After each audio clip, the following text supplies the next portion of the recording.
XUV 500 car చాలామందికి like చేస్తారండి. కానీ ఈ కార్ని ఎక్కువగా డ్రైవ్ చేసే వాళ్ళు మట్టుగా ఒకే ఒక విషయంలో ఇబ్బంది పడతారు. అదేంటనేది ఇప్పుడు ఎక్స్ప్లెయిన్ చేస్తున్నాను.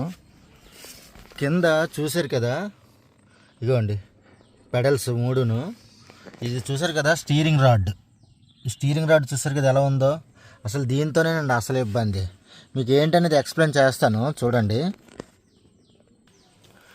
జనరల్గా XUV 700 కార్ని మనం నడిపేటప్పుడు ఎక్కువగా డ్రైవరు ఇబ్బంది పడేది ఏంటంటే ఇగోండి ఇదే ఈ క్లచ్ మూమెంట్.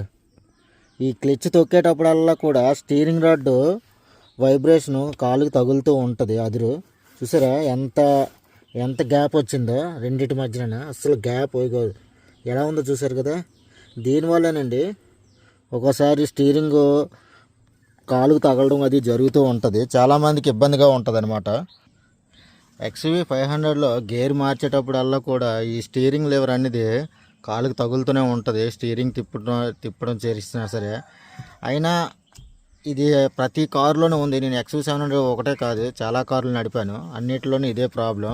అయినప్పటికీ కూడా దీని క్రేజ్ తగ్గలేదండి. ఎందుకంటే ఈ లోపల ఉండే ఈ స్పేస్ ఎక్కువ అనమాట కారుకి. ఓకే అండి.